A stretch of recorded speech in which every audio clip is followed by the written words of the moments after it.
Good afternoon, it's Liam Neald here with another MU review, a bit of an impromptu one because today shit just absolutely hit the fan with Manchester United's transfer dealings. They've been saying it all summer, it's like London buses, you wait half an hour, or in our case 2 months, for transfer deals to come through and nothing's happening. The Sun are making up all sorts of ridiculous rumours about Neymar and Bale and every other world-class player that's not going to come to Manchester, at least not our side of Manchester anytime soon, just to kind of fill the back pages. And all of a sudden, we get 6 bits of business done in one day. I mean, it's completely staggering to me, so I thought I'd just make a quick video because I've got an awful lot of opinions about all the different deals that have gone on today. Let's start with, the big news, which is the real left field signing that it looks like we're about to make. The 19-year-old Anthony Martial. Nope, me either. He plays for Monaco. He's got a okay scoring record. I mean, I guess it's better than okay for someone who's young as he is, but we are paying £36 million. That's 36 with 6 zeros ahead of it. Yep, that's happening. I mean, sure. Van Gaal said yesterday after the Swansea defeat that we weren't going to make any panic buys, that we weren't going to sign any players that we hadn't scouted extensively, so I'm just assuming that this is the number 9 that he's been scouting. Somehow the Sun has managed to report that we're after every other striker in world football except this one, so their journalists are going to be getting fired today. But yeah, it's completely bizarre. I almost spit my Cheerios out when I saw that one this morning. £36 million, really though? Really? I mean, I know that young players are going at a premium, but even Harry Kane would have cost about that much money. That is a incredible fee, and for that amount of money, he better be the next Wayne Rooney, or fingers are going to be pointed at Van Gaal. I mean, it's one of those things. I'm sort of in the middle on this one. I haven't heard too many opinions of people saying that he's going to be the best thing since sliced bread. But I've heard an awful lot of opinions of people who are kind of saying that Van Gaal's lost his marbles, that it is a panic buy, and that all this other stuff. And I don't think either of those things are true. I think the truth does lie somewhere in the middle, as with everything. And I think that we really just have to wait and see. We have to give Van Gaal the benefit of the doubt, because say what you want about the man, he's gotten the results that he's been asked to get since he came to the club. Sure, he's gone about it in a very heavy-handed way in terms of spending. 60 million quid down the drain with Di Maria. We ended up having to take a £15 million loss on that one a year later, so that wasn't brilliant. But just in general, he got us in the top 4 last season, and the goal this season, as far as I'm concerned, is to do the same again. Maybe get one higher, get into the top 3, and do a decent, put a dent in the Champions League and win a cup. He's really got pretty much the same strategy for this season. But the transfer dealings have really just been bizarre for me. The fact that we've taken the areas where we're weak, or perceivably weak, and not really done anything with them, and then we've taken areas where we had already strengthened and we've strengthened more, and then the areas where we were doing very well, we've sort of lost a bit. So there's a lot to break down here. I mean, the Anthony Martial thing, like, I'm all for giving him the benefit of the doubt. I mean, he's a pacey player, he's got a lot of power and strength, and he's a young man. I mean, if he ends up being, the next Eric Cantona, one of United's best ever strikers, he could potentially be our best striker for 10 years if he ends up being as good as he says. But for young players going at that amount of money, when does it ever work out? I mean, Wayne Rooney's the last player I can think of that, played well under the pressure of a massive price tag, and that was a decade ago, and he was already, Premier League proven, having had 2 good seasons with Everton. So, I mean, it is a gamble, but from Van Gaal's perspective, I suppose it isn't, because he's obviously scouted him quite extensively. So, for that reason, I'm going to wait and see on this one. I don't think anyone, especially United fans, if other fans want to do it, they can say what they want, but any United fans out there who are saying that, oh, we've never heard of him, so he must be rubbish, he can't be worth £36 million, let's wait and see, okay? If he ends up scoring 25 goals this season and firing us to a trophy, Van Gaal's going to look like a genius. So let's just wait and see on Martial. It is a lot of money, I'm not denying that, but, let's not judge him before he gets to kick a football or even pose with a United shirt. The deal isn't even done at this hour, as far as I'm concerned, or as far as I can tell. But moving swiftly on, the next deals that have come out, it seems like, we've had players just wasting away in the stands, De Gea, Lindegaard, Valdez, who are just sort of sitting there not really doing much. And we were all wondering, when are them going to go? When are we going to hear a rumour about them going? And they've all just taken off on the same day. Anders Lindegaard has gone in a very low-key move. He's gone to West Bromwich Albion. I think that's a good signing for them. I've always rated Anders Lindegaard. He's a decent keeper. He was never going to be a starter at United, but for a team like West Brom, he could be a very reliable keeper. So I think that's a good move for all parties involved there. I don't know what the fee is. I don't really care. I mean, do Man United care about money? As far as I can tell with our transfer dealings, we sure as hell don't. So, Anders Lindegaard's gone. Javier Hernandez, I think he's had a very interesting time under Louis van Gaal. He was in the starting 11 for his first game against Swansea last year, got beat. Then went out on loan to Real Madrid, looked like his career was over at United, and then he came back this year and he's been given the opportunity. And I remember watching the Club Brugge game last week and seeing him miss the penalty and then seeing him miss a sitter, and Van Gaal gave a very telling look sideways to his assistant manager Ryan Giggs, and that look seemed to say it all. He's now gone for 7.3 million to Bayer Leverkusen, and fair play. I mean, when he was signed by Ferguson, it was a bit of a strange signing. We sort of thought, okay, is this kid going to be, the next big thing? Probably not, but he's going to do a job. He was sort of billed as the next Ole Solskjaer. He ended up having a cracking first season, scored 20 goals on the way to a Premier League and almost a Champions League double. He ended up getting beat in the final by Barca there. Same old story, really. And since then, he's struggled. Once Ferguson left, he had a rough year under Moyes, and just sort of faded out. So all the best to Javier Hernandez. I've always liked him. He's a decent footballer, and but obviously he's just not cut out for United anymore. So best of luck to him. Speaking of other German clubs, Adnan Januzaj has been moved to Borussia Dortmund on loan, and I mean, sure, fair enough. I mean, the through line or the idea of Januzaj going out on loan is that he's going to go to a team when he's going to get regular first team football.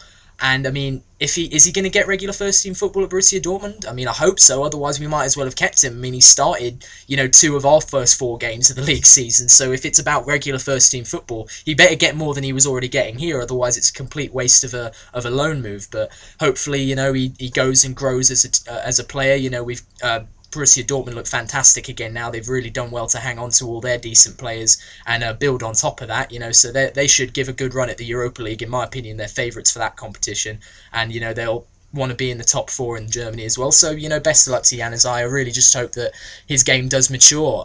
I would have personally liked to see him go to Premier League opposition, just because then he would at least get experience within the league, but I suppose he's already had a taste of the Premier League. So, again, we'll wait and see on that one. Another loan move that non-Manchester United fans may not have heard of, Tyler Blackett, one of our young players, a player who I can attest from my excessive FIFA playing that he has potential. No, but he's a big, tall lad. He plays centre-back and left-back. He's had some appearances for United.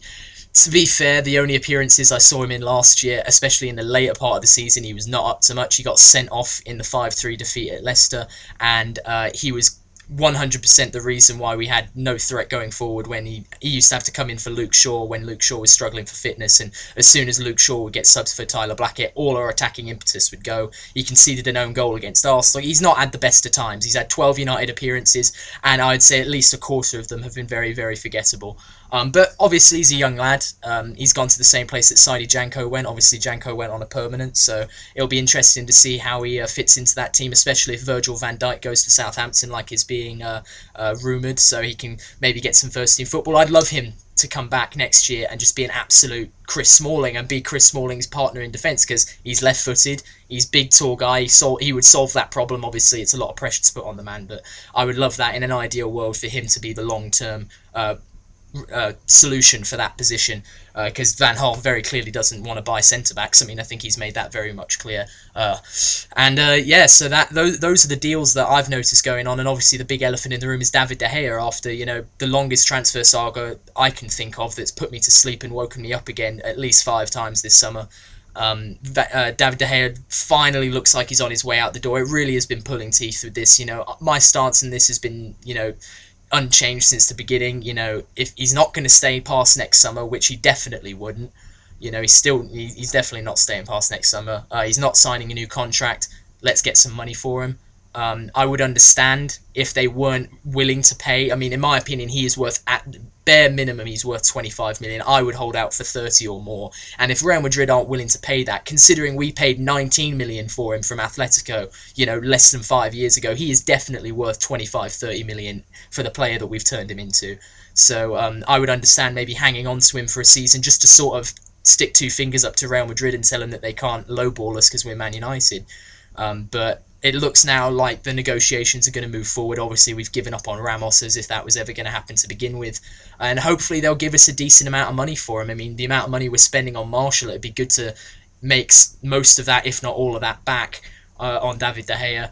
It's a shame to see him go, especially after Romero's shocker at the weekend against Man City. And now, with Lindegaard gone and Valdez seemingly exiled from the team by Van Gaal, it looks like we're only going to have Sergio Romero and Sam Johnson as our goalkeeping options. And, that sort of gets me to my next point. I said earlier about how last season we had areas where we were very strong and areas where we were not very strong. Defence was an issue. In theory, I mean, we did have a decent clean sheet record. It was just composure and consistency that we were missing in defence. And he's not signed any new defenders. I mean, obviously he signed Matteo Darmian, who's proved to be a great buy, and Luke Shaw's really come into it. But he's signed no new centre-halves, which I thought was going to be the biggest bit of business we did this summer. And instead, we've bought everywhere else. We've bought a right-back, we've bought a couple central midfielders. We've now, looks like we're going to buy a striker. We've bought Memphis Depay as a winger. We just didn't buy any centre-backs. And, fair play. I mean, if Van Gaal has his faith in Smalling and Jones and Rojo when he gets back, I mean, all right. But, I mean, it was one of the areas I was crying out for a replacement. Maybe there weren't any good ones on the market. Otamendi, so that's not true. But, yeah, Van Gaal obviously just didn't feel that that anyone on the market was fitting the bill and that he could do better with what he's got. So, again, the jury's still out on it. We'll wait and see how the season goes. And, if our defence ends up leaking goals, then maybe fingers will be pointed to him and Ed Woodward.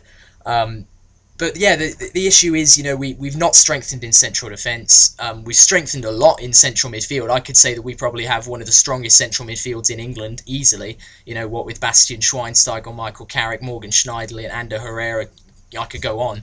We have a very strong midfield. But, if Anthony Martial is, the solution for striker, and I get that not many top-class, quote-unquote, strikers are really on the market for reasonable money, but, I mean, if you're going to spend that amount of money, go get Harry Kane, for Christ's sake. Like, get someone who's proven Premier League quality. And, I don't know, it seems as though we've kind of plateaued a bit. We've bought in certain areas and we've strengthened in those areas, but we've then let David De Gea go, we've let Angel Di Maria go, and those were, in my opinion, on paper at very least, were our two best players last season. If Angel Di Maria, I know he didn't have a good time at United, but if Angel Di Maria was the Angel Di Maria that we paid for, the 60 million quid that we spent on him, we paid for the Angel Di Maria that's been playing at Real Madrid for the last 5 years, then he was easily our best player last year. And David De Gea is the whole reason we're in the Champions League. And to let those two players go without really bringing in any top-class right-out replacements, I mean, Memphis Depay, especially in the next few years, I think will come good. He's a really good player. He's not had the best starts in the Premier League, but just watching his Champions League performances will tell you enough. But letting De Gea and Di Maria go and bringing in Sergio Romero and Memphis Depay, it does seem like a bit of a step back. I mean, we've brought in Schweinsteiger and Schneiderlin, didn't think we'd get both of them, but, they've proven to be a good strong point. It's unsettling. I'm an eternal optimist when it comes to Manchester United. Of course, I still think we can win the quadruple. No, but in all seriousness, I am an optimist. I like to give Van Gaal the time of day. Like I said, he's done what he said he's been told to do, though so far. And I think that the statement that he's sending by buying these players and selling these players is sort of saying that he's got a vision. He's got a specific type of player that he looks for, a specific type of mentality to adapt to his philosophy. And if he's picked out these players and he says these are his players, and he can get us into the top three and get us deep into the Champions League and get us a cup with the players that we've got, well done, Louis.